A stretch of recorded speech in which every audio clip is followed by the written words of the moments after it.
नमस्कार दोस्तों, राधे राधे, जय श्री कृष्णा, हर हर महादेव। आज हम सुनने जा रहे हैं श्रावण मास महात्म्य अध्याय 8। श्रावण मास में कहे जाने वाली बुद्ध गुरु व्रत का वर्णन।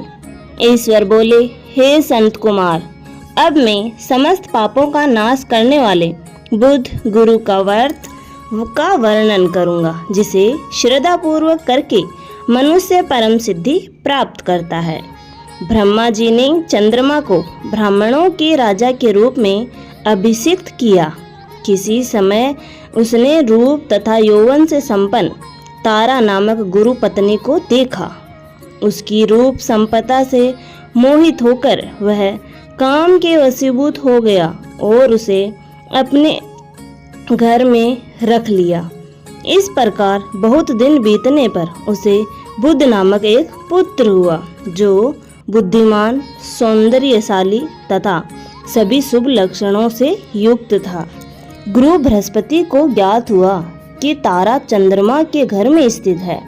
तब उन्होंने चंद्रमा से कहा कि मेरी पत्नी को वापस कर दो।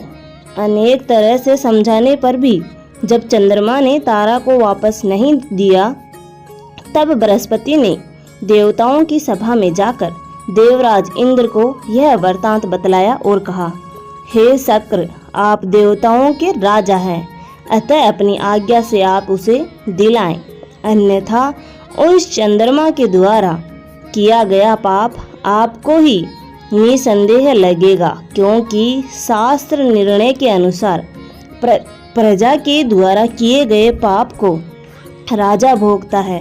पुराण में भी ऐसा ही कहा गया है कि दुर्लभ का बल राजा होता है। गुरु का यह वचन सुनकर चंद्रमा ने कहा, मैं आपकी आज्ञा से तारा को तो दे दूंगा, किंतु इस पुत्र को नहीं दूंगा। शास्त्र के अनुसार विचार करके देवताओं ने उस बुद्ध को चंद्रमा को दे दिया। इसके बाद गुरु को उदास देखकर देवताओं ने उन दोनों को वर प्रदान किया, हे चंद्र, अब तुम घर जाओ। यह तुम्हारा भी पुत्र है और बृहस्पति का भी पुत्र है। यह तुम्हारा पुत्र ग्रहों में प्रतिष्ठित होगा। हे सुराचार्य, आप यह दूसरा भी शुभ वर ग्रहण कीजिए। जो बुद्धिमान व्यक्ति आप दोनों बुद्ध गुरु का व्रत मिलाकर करेगा, उसकी संपूर्ण सिद्धि होगी। यह सत्य है, इसमें संदेह नहीं। शंकर जी के लिए अत्यंत प्रिय इस श्रावण मास के दिन आने पर जो लोग बुधवार तथा बृहस्पतिवार को पूजन व्रत करेंगे, उन्हें सिद्धि प्राप्त होगी। इस व्रत में दही तथा भात का नैवेद्य व्रत सिद्धि में मूल हेतु है। स्थान भेद से आप दोनों की मूर्ति लिखकर पूजन करने से भिन्न भिन्न फल प्राप्त होता है, कोई संदेह नहीं है। यदि कोई हिंडोल के ऊपरी स्थान पर आप दोनों की मूर्ति लिखकर पूजन करे तो वह स्वर गुण संपन्न तथा दीर्घायु पुत्र प्राप्त करेगा। यदि मनुष्य कोषागार में मूर्ति को लिखकर पूजन करता है तो उसके कोष बढ़ते हैं और वे कभी क्षय को प्राप्ति नहीं होते।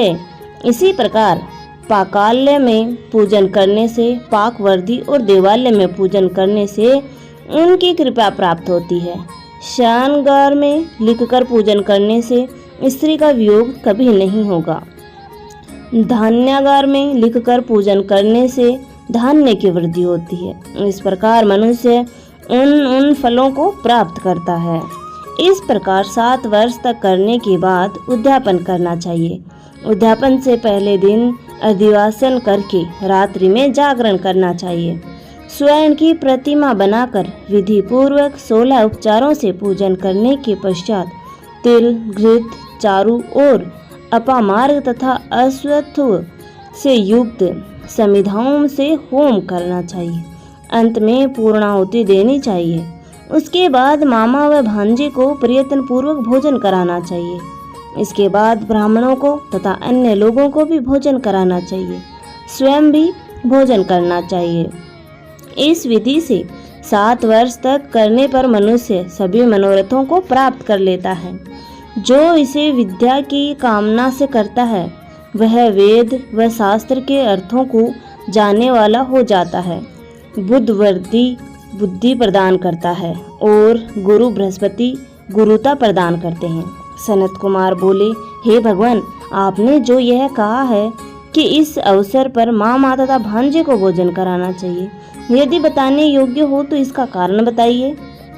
ईश्वर बोले, हे सनत कुमार, पूर्व काल में अत्यंत दीन तथा दरिद्र कोई 2 ब्राह्मण थे। वे दोनों मामा भांजे थे। उदार पूर्ति हेतु परिश्रम पूर्वक भ्रमण करते हुए वे दोनों किसी नगर में अन्न मांगने के लिए गए थे। उन्होंने घर घर में श्रावण मास में प्रत्येक वार को उस वार का व्रत होते हुए देखा, किंतु कहीं भी बुद्ध गुरु का व्रत नहीं देखा। तब उन्होंने बहुत देर तक परस्पर विचार किया कि सभी वारों का व्रत तो सर्वत्र दिखाई पड़ रहा है, किंतु बुद्ध गुरु का कहीं नहीं। अतः चूंकि यह व्रत अनुष्ठित है, इसलिए हम दोनों को चाहिए कि इस शुभ व्रत का अनुष्ठान आदरपूर्वक करें। किंतु हे संत कुमार, इसकी विधि ना जानने के कारण वे दोनों संशय में पड़ गए। तब रात्रि में उन्हें स्वप्न में इस व्रत की विधि दृष्टोगोचर हो गई। इसके बाद उन्होंने उसकी विधि के अनुसार व्रत को किया, जिससे उन्होंने अपार संपदा प्राप्त की। प्रतिदिन उनकी संपत्ति बढ़ने लगी और सभी लोगों को ज्ञात भी हो गई। इस प्रकार 7 वर्ष तक करके वे पुत्र व पौत्र आदि से संपन्न हो गए। इसके बाद उनके ऊपर प्रसन्न होकर बुद्ध व गुरु प्रकट हुए और उन्होंने उन दोनों को यह वर दिया, आप दोनों ने हम दोनों के निमित्त इस व्रत को परिवर्तित किया है। अतः आज से कोई भी इस शुभ व्रत को करे, उसे व्रत की समाप्ति पर मामा तथा भांजे को प्रयत्न पूर्वक भोजन कराना चाहिए। इस व्रत के प्रभाव से उसे सभी कामनाओं की परम सिद्धि हो जाती है और अंत में चंद्र सूर्य पर्यंत उसका हमारे लोक में वास होता है। इस प्रकार श्री स्कंद पुराण के अंतर्गत ईश्वर सनत कुमार संवाद में श्रावण मास महात्म्य में बुद्ध गुरु व्रत कथन नामक 8वां अध्याय पूर्ण हुआ।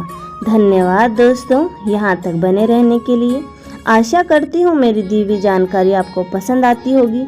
ऐसी ही जानकारी प्राप्त करने के लिए आप हमारे चैनल को लाइक, शेयर एंड सब्सक्राइब करना ना भूलें और कमेंट में सभी हर हर महादेव, राधे राधे लिखना ना भूलें। धन्यवाद।